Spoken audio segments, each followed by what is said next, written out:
Terima kasih Anda masih bergabung sama kami. Bisa indeks harga saham gabungan IHSG kembali ditutup di zona hijau di level 7.100-an di hari Kamis maksud kami di hari Rabu usai melemah di perdagangan hari sebelumnya.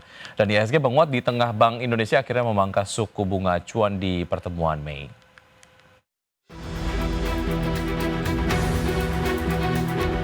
Indeks harga saham gabungan ditutup menguat 0,67% ke level 7.142,46 di akhir perdagangan Rabu. IHSG berbalik menguat setelah mengalami koreksi di perdagangan Selasa. Indeks sektoral dengan kenaikan terbesar adalah sektor barang baku melesat 2,29%, sektor kesehatan menguat 1,5%, sektor properti naik 1,33%.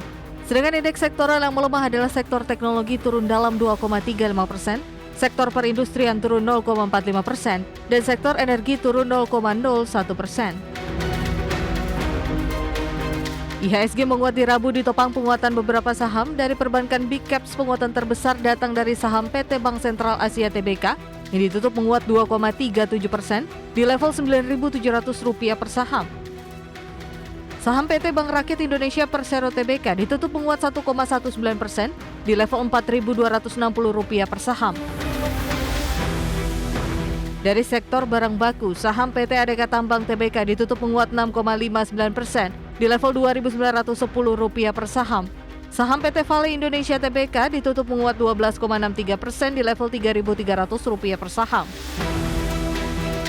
Dari sektor properti, saham PT Pantai Indah Kapuk 2 Tbk ditutup menguat 1,83% di level Rp11.125 per saham. Dan dari sektor kesehatan, PT Kalbe Farma Tbk ditutup menguat 2% di level Rp1.530 per saham. Penguatan IHSG terjadi di tengah Bank Indonesia akhirnya memangkas suku bunga acuan atau BI rate sebesar 25 basis poin menjadi 5,5%.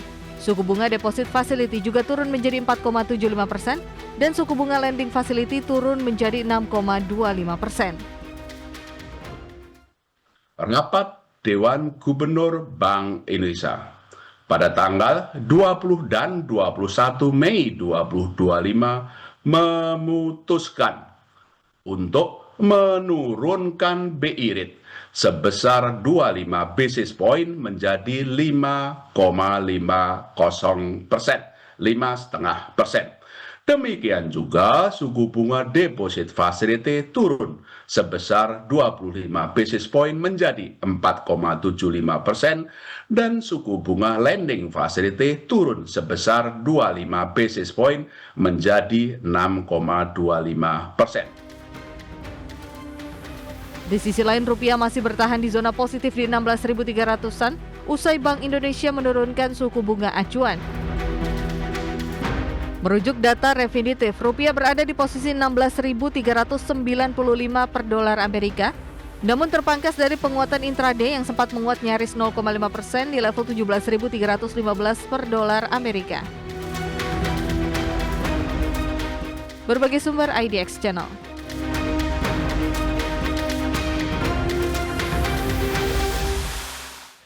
Ya, berikutnya kita akan simak market spotlight. IHSG ditutup menguat 0,7% ke level 7.142 pasca keputusan suku bunga Bank Indonesia.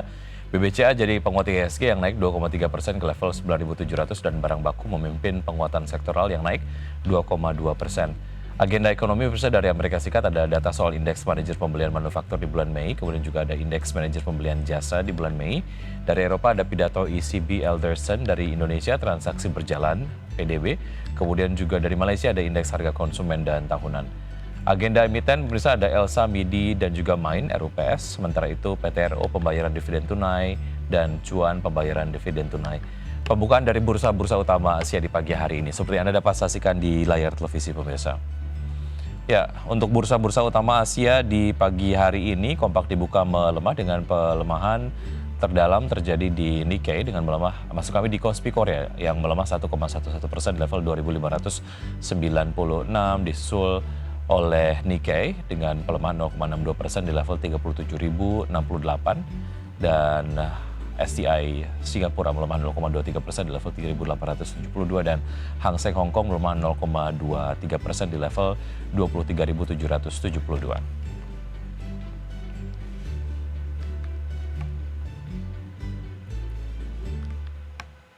Untuk berbincang pagi hari ini kita sudah terhubung melalui video conference ada Mas Abdul Haq Al-Faruqi, analis stocknow.id. Selamat pagi Mas Abdul. Halo, selamat pagi Mas Wiki dan teman-teman IDX. Baik, terima kasih sudah bergabung bersama kami di Market Buzz. Mas Abdul, semoga kita sehat selalu. Bicara mengenai salah satu sentimen yang nampaknya disikapi positif oleh pelaku pasar dan juga ini tercermin dari penutupan perdagangan IHSG kemarin dan juga beberapa sektor berhasil menopang penguatan IHSG begitu terkait dengan pemotongan suku bunga acuan menjadi 5,5% oleh Bank Indonesia. Sejauh mana ini kemudian menjadi sebuah hal yang sudah diprediksi oleh konsensus dan bagaimana Anda melihat implikasinya di penutupan perdagangan kemarin? Oke, baik Mas Wiki. Terkait dengan Bank Indonesia yang menurunkan suku bunga sebenarnya sudah diprediksi melalui konsensus ya, itu dipangkas 25 basis poin, yang mana sebelumnya di level 5,75% turun menjadi level 5,50%. Nah, memang pemangkasan suku bunga ini juga sejalan dengan beberapa indikator ekonomi yang terlihat membaik, tetapi dari segi pertumbuhan ekonomi menurun, sehingga itu bisa menjadi indikator alasan kenapa Bank Indonesia menurunkan suku bunga di bulan Mei 2025. Sebagai informasi saja bahwa di tahun 2025 ini sudah 2 kali Bank Indonesia melakukan pemangkasan suku bunga, yang mana biasanya Bank Indonesia itu benchmarknya adalah The Fed. Ataupun negara-negara lain itu benchmarknya The Fed. Tetapi The Fed di tahun 2025 belum ada memangkas suku bunga.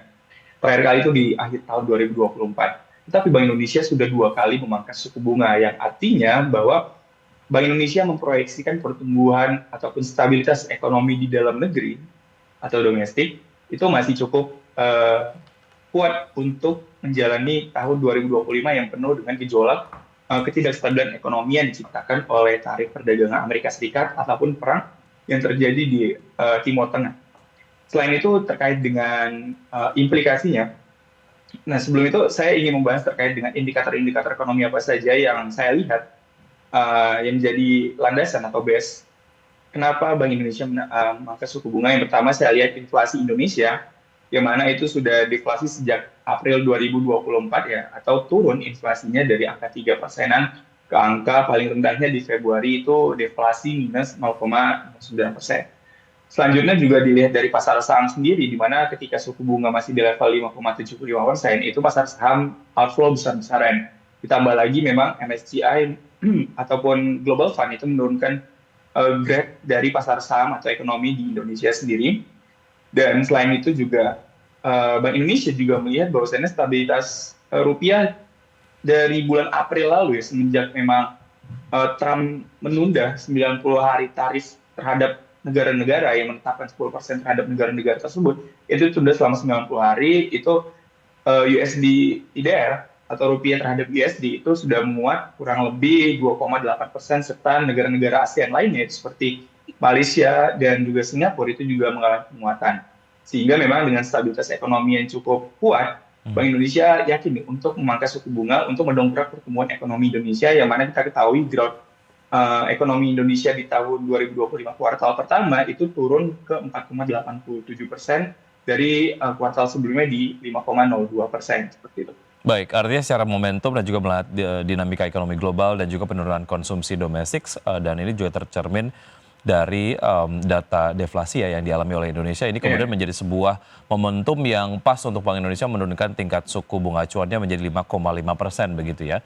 Oke, bicara mengenai sektor-sektor yang nampaknya mendapatkan berkah lah ya di balik ataupun mungkin pasca penurunan dari suku bunga acuan dari Bank Indonesia, sektor mana saja yang sebetulnya menurut Anda menarik, Mas Abdul? Oke, baik Mas. Untuk sektor sendiri, saya di sini menjagokan sektor perbankan dan sektor properti sebenarnya. Walaupun di sisi lain memang ada sektor-sektor lain yang mungkin terdampak positif dari penurunan suku bunga ini, contohnya adalah otomotif. Tapi di sini saya fokus pada properti dan perbankannya.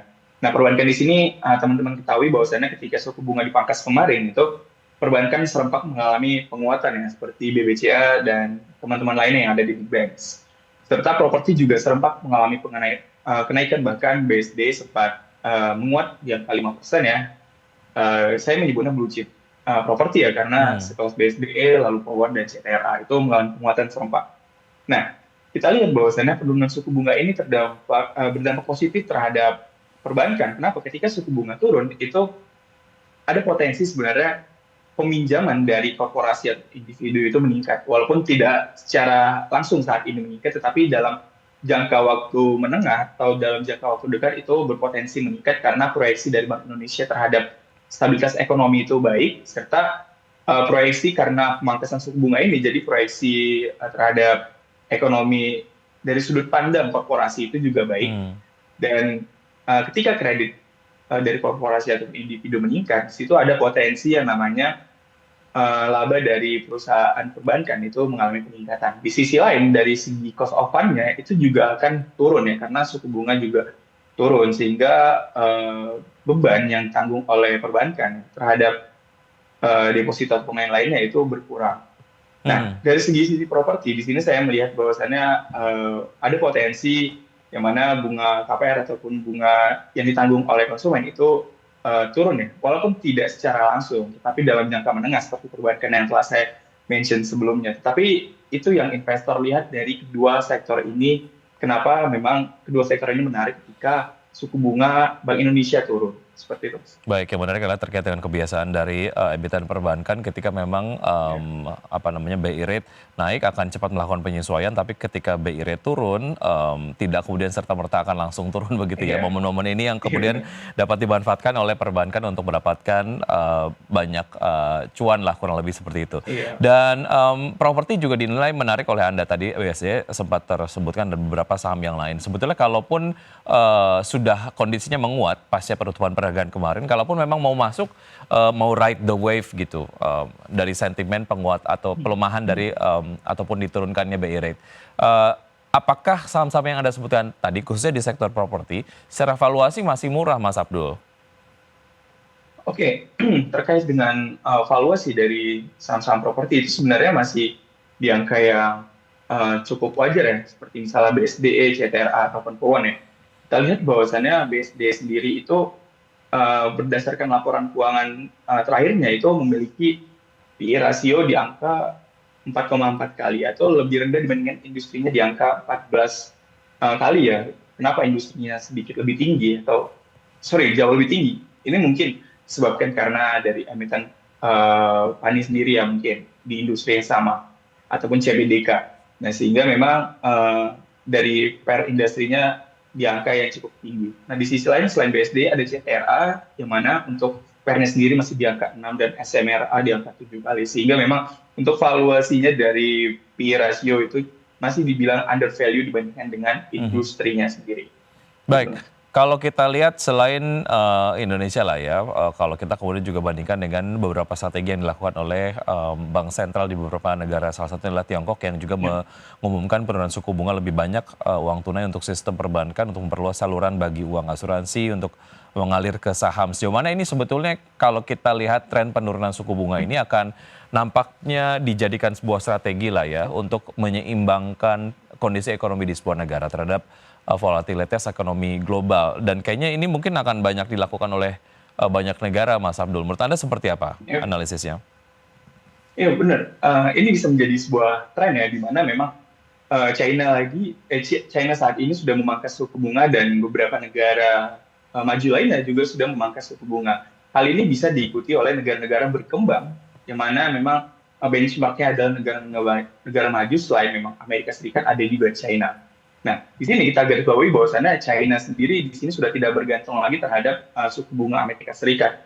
Dan juga memang akibat tarif dagang ini, China sudah tidak bergantung lagi terhadap perekonomian yang ada di Amerika Serikat. China ingin menjadi market leader yang ada di dunia dari segi perdagangannya. Nah, kita lihat bahwasannya negara-negara selain China, di sini saya ada dapat Australia, lalu ada Spain, Jerman, hingga Kanada, itu sudah melakukan pemangkasan suku bunga. Bahkan ada pemangkasan suku bunganya lebih dari 50 basis point. Kita lihat lagi bahwasannya memang dengan adanya pemangkasan suku bunga di negara-negara maju ini berpotensi meningkatkan capital inflow ke emerging market. Di mana investor melihat bahwasannya ada potensi emerging market ini memangkas suku bunga juga, walaupun memang The Fed belum memangkas suku bunga. Nah, kenapa capital inflow ini lari ke emerging market? Sebenarnya ke negara maju juga oke untuk investor masuk ke negara-negara seperti China dan Australia, Kanada. Tetapi di sini saya garis bawahi bahwasannya memang kondisi ekonomi Amerika Serikat saat ini kurang stabil. Sehingga memang kita lihat dari USD 30 tahun Amerika Serikat itu yieldnya menyentuh di angka 5,sekian%. Itu angka tertinggi sejak tahun 2023 ketika recovery COVID saat itu ya. Sehingga memang ketika USD mengimbal hasil obligasi naik, itu artinya permintaan obligasi dari Amerika Serikat turun. Sehingga ada capital outflow dari Amerika Serikat yang berpotensi lari ke emerging market, melihat bahwasannya kan suku bunga ini sudah terlihat nih, atau sudah terlihat penurunannya, potensi penurunannya di beberapa negara emerging market, salah satunya di Indonesia. Sehingga memang inflow yang terjadi di pasar saham ini adalah cerminan dari memang price in ya, saya bisa bilang bahwasannya akan adanya pemangkasan suku bunga di emerging market seperti Indonesia saat ini. Oke, salah satu upaya untuk menstabilkan ekonomi dalam sebuah negara yaitu adalah dengan meningkatkan konsumsi domestik dan salah satunya adalah dengan menurunkan tingkat suku bunga acuan. Ini menjadi double keuntungan lah ya untuk Indonesia, apalagi Indonesia adalah emerging market begitu ya, dinilai kemudian menarik dan juga possibility untuk capital inflow seperti yang Anda tadi sebutkan, ini most likely akan terjadi begitu ya. Baik, saham-saham apa yang dijadikan pilihan oleh Anda di pagi hari ini, Mas Abdul? Kita akan bahas usai jeda berikut ini, dan pemirsa tetap bersama kami akan segera kembali.